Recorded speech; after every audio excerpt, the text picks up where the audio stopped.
네, 오늘 본문의 말씀을 통해서 우리 사도행전 24번째 시간으로 예루살렘 총회라는 제목으로 또 하나님의 말씀 함께 나누기를 원합니다. 여러분, 지난 시간에 이제 바울과 바나바가 주축이 되었던 그 제1차 선교 여행이 이제 막을 내렸습니다. 마쳐졌습니다. 수리아 안디옥에서 출발해서 이 갈라디아 지역, 구브로 섬을 거쳐서 갈라디아 지역을 이렇게 거쳐서 이제 다시 수리아 안디옥까지 귀환하게 됨을 통해서 제1차 선교 여행이 마무리되었는데, 여러분, 제1차 선교 여행을 통해서 세워진 교회가 어디였죠? 네, 갈라디아 교회가 개척이 되었습니다.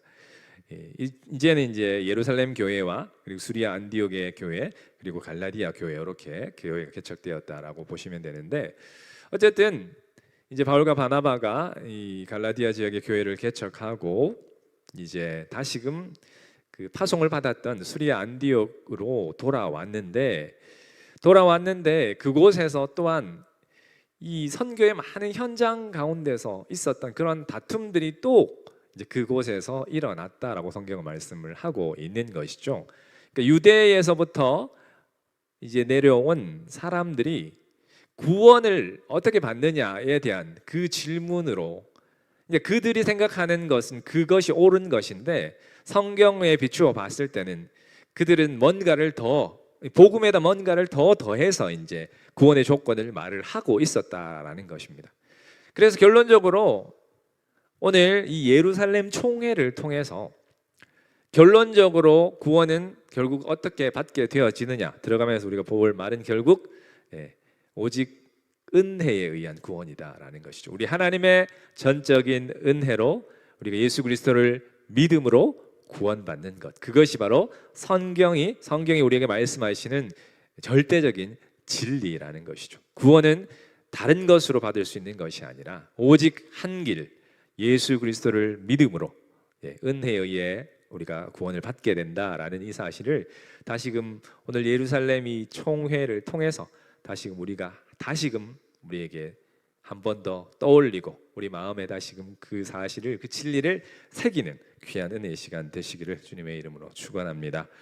오늘 본문을 세 부분으로 이렇게 한번 나눠 볼 수가 있는데요. 보시면 이제 1절부터 5절까지의 말씀을 보시면 이 갈등의 발단이라고 적혀 있는데, 결국은 이제 바나바 바울이 1차 선교 여행을 파송했던 그 수리아 안디옥 교회로 다시금 돌아왔는데, 이 유대에서부터 온 자들이 이 수리아 안디옥 교회 성도들에게 자기들이 생각할 때는 그것이 맞다라고 생각을 하면서 전하고 있는 그 가르침 자체가 바울과 바나바가 봤을 때는 이 복음이 아니었다라는 거죠. 참 복음에다 뭔가를 더 더한 것이었다라는 것이죠. 그래서 결국은 그 질문 자체가 어떻게 하면 구원을 받느냐에 대한 질문이었는데, 그래서 양측이 아주 첨예하게 대립을 하면서 논쟁이 시작되었는데, 이것이 거기서 결론이 나지 않았다라는 것입니다. 그래서 이제 6절부터 12절까지 말씀을 보면 결국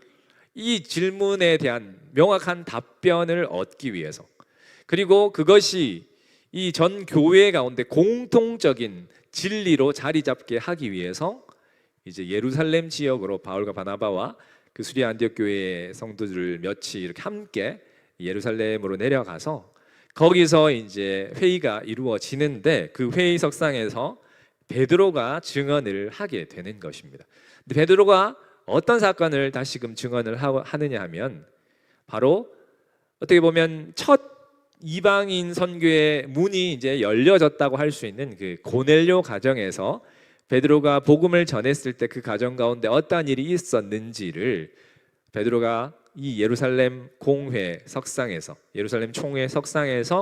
그것을 이야기를 하는데, 결국은 성령께서 주시는 은혜, 성령께서 역사하시는 것에는 차별이 없다는 것이죠. 차별이 유대인이건 그가 이방인이건 성령께서는 구별하지 않으시고 예수 그리스도를 믿는 자들에게 은혜를 주셨다, 동일하게. 그것을 베드로가 이제 얘기를 한 것입니다. 그러면서 그 바톤을 이어받아서 이제 바나바와 바울이 선교 현장에서 있었던 그런 이야기들을 잠시 하고, 그 다음에 이제 마지막으로 결론을 내리는 사람이 이제 야고보, 예수님의 동생 야고보가 이제 그 당시 예루살렘에서 지도자 중에 한 명이었죠. 권위 있는 그의 발언이 이어지는데 결국은 이 베드로가 했었던 그 발언에 힘을 더 실어 주었던 것이죠. 결국 무엇입니까? 성경으로 그가 구약의 아모스의 말씀을 인용해서 결국은 어떤 결론을 내리느냐 하면 구원은 바로 은혜에 의한 믿음으로 받는 것이다라고 결론을 내리면서 더 이상 이방인들을 괴롭게 하지 마라 이렇게 얘기를 하면서 4가지 정도만, 이곳은 뭐 구원에 관계된 것이 아니라 구원받은 자들이 이제 구원받은 그 교회 안에 유대인들과 이방인이 함께 신앙생활을 하게 되기 때문에 결국은 이방인들의 성도 입장에서 유대인 성도들을 함께 조화롭게 하나의 공동체를 이루어 가기 위해서 요 4가지 정도는 좀 지켜주면 좋겠다라는 그런 제안을 4가지 정도를 하면서 이 예루살렘 총회가 이제 마쳐진다라는 것이 오늘 본문의 내용입니다. 자, 오늘 1번 질문 한번 보시면 유대에서 이제 어떤 사람들이 내려왔다라고 얘기를 합니다. 근데 그들이 이 수리아 안디옥 성도들을 가르치는데 바울과 바나바가 봤을 때는 이 복음이 아니었다라는 것이에요. 그들이 가르치는 그 잘못된 구원관의 핵심이 무엇이었나 살펴보시면 뭐라고 그들이 말을 했냐면 유대에서 내려온 어떤 사람들이 너희가 모세의 법대로 할례를 받지 아니하면 능히 구원을 얻지 못하리라 이렇게 주장을 했다라는 것이죠. 그러니까 할례라는 것을 구원의 조건으로 그들이 얘기를 했다라는 것입니다. 이들은 누구겠습니까? 유대인인데 그리스도를 예수를 믿는 자들이었을 것이에요. 그럼에도 불구하고 믿음으로만, 예수 그리스도를 믿음으로만 구원받는 것이 아니라 할례도 받아야 된다. 할례도 구원의 조건이다는 식으로 그들이 잘못된 가르침을 가르치고 있었다라는 것이죠. 결국 여러분 이 언약의 징표인 이 할례는 구원의 조건이 아닌 것입니다. 구원받은 자들에게 하나님께서 하나님과 언약한 자들에게 표징으로 주신 것이지 그것이 구원의 조건이 아닌데도 이들은 마치 그것이 구원의 조건인 것처럼 인간의 행위를 통해서 구원이 이루어지는 것처럼 잘못된 그런 율법주의적 사고를 그들이 펼쳤다라는 것입니다. 그 이야기를 듣고 있으니 바울과 바나바가 가만히 있을 수가 없지 않았겠습니까? 그래서 그 유대에서 올라온 이 사람들과 그 부분에 대해서 이제 심한 논쟁이 벌어지게 되어지는데 결국은 그 수리아 안디옥 교회에서는 결론이 나지 않아서 이제 예루살렘으로 가게 되어집니다. 예루살렘으로 가게 되어지는데 그것이 이제 2번 질문이죠. 결국은 그들이 왜 이 질문을 가지고 이 문제를 가지고 예루살렘으로 가게 되었느냐? 안디옥 교회에 유능한 지도자들이 없었기 때문이다기보다는 여러분 이 질문에 대한 해답이 결국은 수리아 안디옥 교회뿐만 아니라 이 땅의 모든 교회들까지 지금 우리에게까지도 이 질문에 대한 올바른 결론은 모든 교회가 함께 공유해야 할 진리이기 때문에 그들이 이 예루살렘 본교회에 가서 사도들과 이제 리더들을 통해서 권위 있는 분들을 통해서 이 결론을 온전하게 내려서 앞으로 이제 바울이 계속해서 2차, 3차 선교여행을 떠날 텐데 그 전도를 함에 있어서도 더 이제 이방인 전도를 할 때에 더 어떻게 보면 지지되어질 수 있는 그런 결론을 얻기 위해서 이제 예루살렘으로 간 것이죠. 그래서 바울과 바나바는 결국 사도들, 장로들이 있는 예루살렘의 공적인 권위를 통해서 복음의 일관성을 확증했다. 이 무슨 말씀입니까? 결국 믿음으로 구원받는다라는 것이죠. 어떤 행위가 거기에는 전혀 해당되지 않는다. 믿음으로 구원받는다라는 그 복음의 일관성을 확증하고 결국은 이제 앞으로 이방인 선교를 함에 있어서의 정당성을 확보하기 위해서 이제 그 문제를 가지고 예루살렘으로 내려가게 된 것입니다. 근데 예루살렘으로 내려가는 과정을 보시면 바울과 바나바가 그냥 여러분 지도 기억나시죠? 수리아 안디옥은 조금 위쪽에 있었고 예루살렘은 여기 아래쪽에 있었는데 이 수리아 안디옥에서 이 예루살렘으로 내려가는 과정 가운데 그 여정 가운데 이제 예전에 한번 생각해 보시면 예루살렘 교회에서 스데반의 박해와 순교 사건이 있은 이후에 복음이 북쪽으로 이렇게 올라갔었던 거, 역방향으로 이제 수리아 안디옥에서 예루살렘으로 내려오는 길이지 않습니까? 그래서 여기 두로와 시돈, 여기 지중해 연안에 이 두로와 시돈 지역을 베니게로 가는데 그 베니게를 거쳐서, 그리고 여기 이제 크게 보시면 갈릴리와 여기 유다 사이에 있는 사마리아를 거쳐서 이제 예루살렘까지 내려오는 과정 가운데 그냥 내려온 것이 아니라 그들이 자신들의 선교 여행, 특별히 1차 선교 여행 동안 하나님께서 하셨던 그 일들을 만나는 사람들마다 그 일들을 전하면서 내려왔다라는 거예요. 그랬을 때 그 베니게와 사마리아에 있는 성도들이 어떠한 반응을 보였느냐, 이런 질문입니다. 자, 3번 보시면, 그러니까 바울이 일행이 내려오면서 어떤 것을 전했습니까? 바로 이방인들이 죽게 돌아온 일을 증거했다. 3절에 보시면 그렇게 되어 있죠. 근데 이 소식을 들은 성도들이 다 기뻐했다. 큰 기쁨이 그들 가운데 있었다. 이렇게 말씀을 하시는 것이죠. 그러니까 여러분 뭐 두로와 시돈 지역, 그리고 사마리아인들도 예전에 유대인들이 어떻게 사람 취급도 안 했던 그런 지역이지 않습니까? 그러니까 이들에게는 어떻게 보면 복음이 유대인이 아닌 이방인들에게도 증거되었다라는 이 소식은 정말 기쁜 소식이었다라는 것이죠. 이제 복음에 더 이상 유대인이건 이방인이건에 대한 어떤 차별이 없이 복음은 보편적으로 역사하고 있다라는 것을 이 바울과 바나바의 선교 여행을 통해서 다시금 증명했기 때문에 그런 것이죠. 그래서 더 이상 이 유대주의자들의 배타적인 주장이 무엇이겠습니까? 너희가 믿음만으로는 안 된다. 율법을 지켜야 되고 할례를 받아야 된다라는 그런 배타적인 주장, 그것이 실제 선교 현장에서는 어떻게 나타났다라는 것을 말하는 것입니까? 믿음으로만 되어졌다라는 것이죠. 여러분 1차 선교 여행 우리가 살펴보았지만 그 과정 가운데 할례를 받았다, 뭐 믿기 위해서 예수 그리스도를 믿는 그 믿음의 할례를 통해서 이루어졌다, 이런 구절이 하나도 없지 않습니까? 다 예수 그리스도를 믿음으로 다 그들이 구원을 받았다라고 성경은 분명히 말씀을 하고 있다라는 것이죠.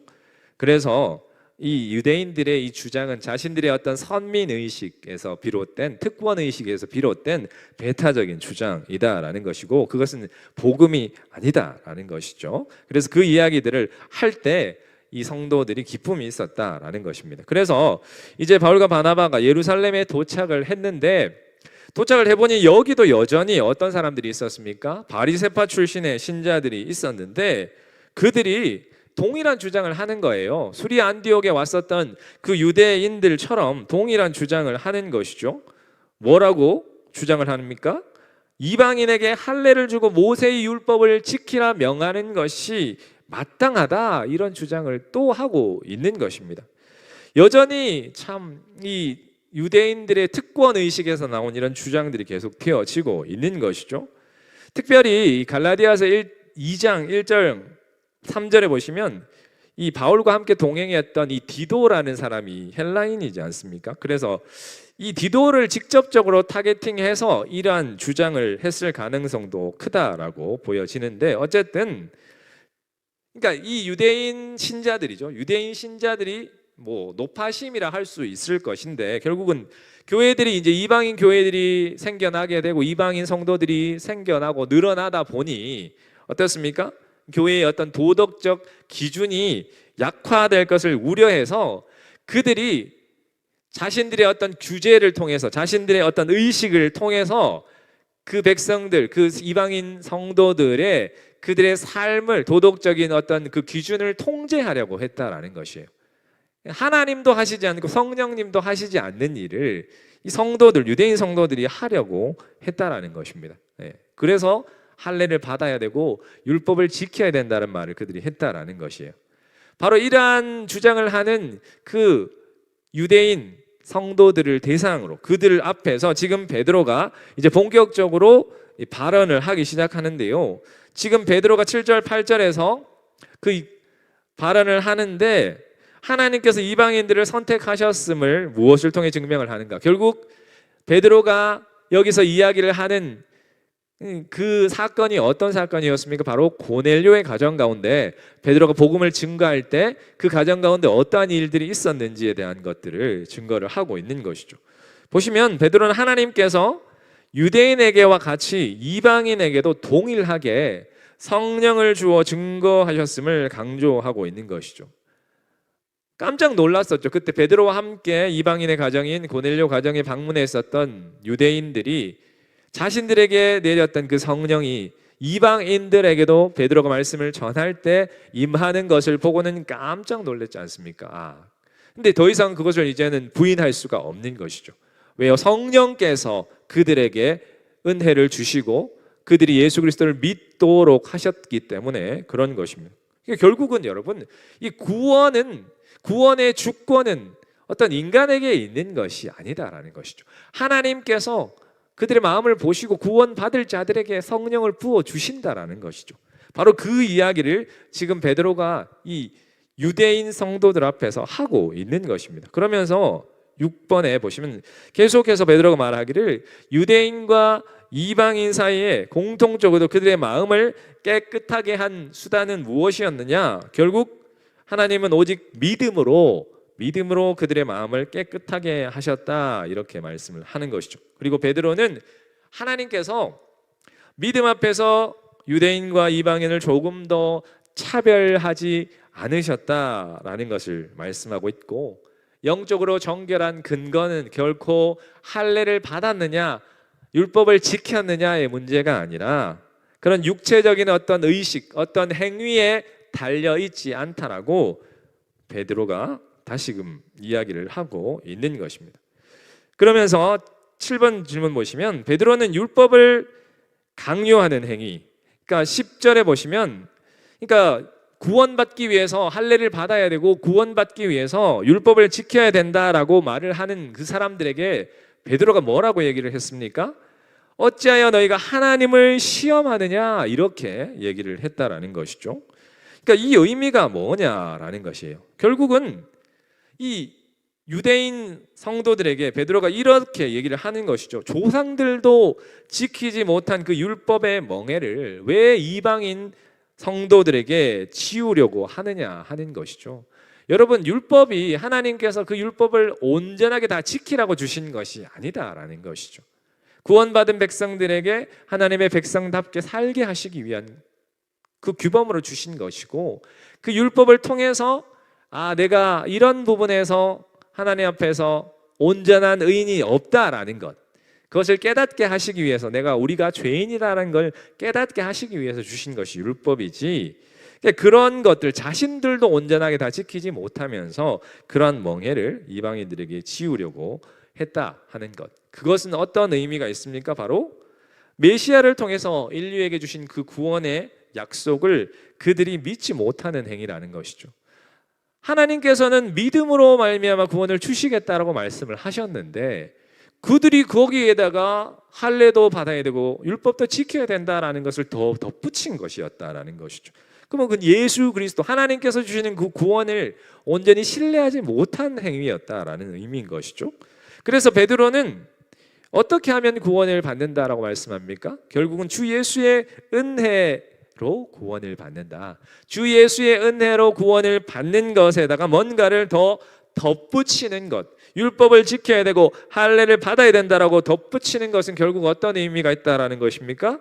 하나님의 구원 계획에 대해서 불신하고 맞서는 그런 것이다라고 베드로가 이야기를 한 것입니다. 여러분, 구원은 행함으로 받는 것이 아니죠. 믿음으로 받는 것인 줄로 믿습니다. 그 믿음도 우리 하나님께서 우리에게 은혜로 주시는 줄로 믿습니다. 자, 8번 보시면 베드로가 이렇게 발언을 한 이후에 바나바와 바울이 이제 자신의 1차 선교 여행들의 그 보고를 하는데 결국 이 베드로의 주장을 더욱더 뒷받침해 주는 그런 보고였는데, 바울과 바나바가 어떤 보고를 했습니까? 구체적인 내용은 기록되어 있지 않지만 하나님이 자신들과 함께 하셔서 결국 이방인들 중에서 행하셨던 그런 표적과 기사들에 관해서 보고를 했다라는 것이죠. 이것은 어떤 의미가 있습니까? 지금 베드로가 이야기하는 믿음으로 말미암아 구원을 얻게 된다라는 것이 어떤 공허한 이론뿐만이 아니라 정말 우리의 선교 현장 가운데서 그러한 일들, 그러한 역사들이 일어났다라는 것을 바울과 바나바가 실제적으로 보고를 함을 통해서 베드로의 이 주장이, 이 성경적인 이 주장이 그냥 이론적인 주장만이 아니라 정말 선교 현장에서 그러한 일들이 일어났음을 설명해 주면서 베드로의 주장에다 더 힘을 실어주고 있다라는 것이죠. 그리고 이제 바울과 바나바의 이 보고가 마쳐진 이후에 이제 야고보가 결론적으로 이 바톤을 받아서 이제 이야기를 하는데, 결국 베드로의 이 보고가 어떻게 신학적으로 해석이 되어지느냐 뭐 이런 질문인데, 야고보는 베드로를 통해서, 베드로가 지금, 베드로도 마찬가지고 바나바와 바울도 마찬가지고 그들이 주 선교 대상이 지금은 이방인에 대한 이야기를 하고 있지 않습니까? 근데 여기서 야고보가 하는 말이 뭐냐? 하나님이 이방인 중에서 자신의 이름을 위할 백성을 취하신 것, 그 하나님이 이방인 중에서 하나님 자신의 이름을 위해서 취한 이 백성들을 지금 야고보가 뭐라고 언급을 했냐면 유대인에게만 국한적으로 사용되었던 특별한 호칭인 하나님의 백성, 그러니까 헬라어로는 라오스라는 용어를 사용해서 이 이방인을 지칭했다라는 거예요. 이 이방인, 복음을 받고 구원받은 그 이방인들을 이 야고보가 하나님의 백성, 라오스라고 지칭을 했다라는 것입니다. 이 라오스라는 뜻은 히브리어로는 이 암이라는 뜻과 이제 같은 의미인데, 결국은 이 이방인들이 이제는 유대인들과 동등한 하나님의 언약의 백성이다라는 것을 야고보가 신학적으로 선포하고 있는 것이다라는 것이죠. 이제는 복음 안에서 이방인과 유대인의 구별이 없다라는 것을 다시금 베드로의 주장, 바울과 바나바의 이야기들을 다시금 힘있게 더 서포트하고 있는 것이죠. 자, 그러면서 야고보가 10번 질문해 보시면 구약의 선지자의, 아모스 선지자의 말씀을 인용해서 이제 다시금 더 그 주장에 지지를 하는 발언을 하는데, 오늘 본문 15절에 18절 말씀해 보시면 이 선지자들의 말씀이 이와 일치하도다 이렇게 하면서 아모스 선지자, 그러니까 아모스 9장 11절부터 12절까지를 인용해서 뭐라고 말씀하시죠? 다윗의 무너진 장막이 회복될 것이다 이렇게 말씀을 하는 것이죠. 그러니까 결국 다윗의 무너진 장막이 회복된다라는 말은 예수님께서 하셨던 말씀처럼 자신의 육신된 성전이, 참 성전이 이제 회복될 것이다. 예수 그리스도께서 3일 만에 부활할 것이다. 결국 예수 그리스도를 통해서 이방인들도 구원을 받게 될 것이다 라는 것을 주님이 특별히 야고보가 이 아모스 선지자의 말씀을 인용해서 지금 말씀을 하고 있다라는 것이죠. 또한 이사야 2장 2절에서 4절 말씀 등의 예언을 보시면 결국은 이방인들이 어떤 자신들의 국가적인 정체성을 유지는 하지만 이 하나님의 백성이다라는 그런 테두리 안으로 들어오게 되고, 결국은 이제 이 복음이 사도행전 1장 8절의 말씀처럼 땅 끝까지 복음이, 주의 복음이 증거되어서 결국은 그렇게 할 때 우리 주님 다시 오신다 말씀하셨던 것처럼 이제 이방인들에게 복음이 이렇게 증거되어서 그들이 하나님의 백성이 되어지는 것은 결국은 이 종말론적인 선교의 완성을 제시하고 있다라는 것이죠. 자, 11번 질문 보시면, 그래서 이제 야고보가 결론을 내립니다. 결론적으로 이제 결론을 내리는데, 결론은 그것이죠. 결론은 믿음으로 말미암아 구원을 얻는다. 그러니 이제 유대인 성도들이요, 더 이상 이방인 형제들을 율법으로 괴롭게 하지 마십시오. 더 이상 그들에게, 이방인 성도들에게 당신들이 구원받기 위해서 할례를 받아야 된다든지 율법을 지켜야 된다든지 절기를 지켜야 된다든지 그러한 말로 그 형도들을, 그 형제 자매들을 괴롭게 하지 마십시오 라고 결론을 내린 것이죠. 믿음은, 구원은 믿음으로 말미암아 얻는 것입니다 라고 결론을 내리면서 이 네 가지를 좀 조심해 하겠다 이렇게 금지하는 그런 네 가지 사실을 얘기하는데요. 그 네 가지가 바로 우상의 더러운 것, 그리고 음행, 그리고 목매어 죽인 것과 피를 멀리하라라는 요 네 가지 사항만을 이제 금지해야 될 것을 이야기를 해 줍니다.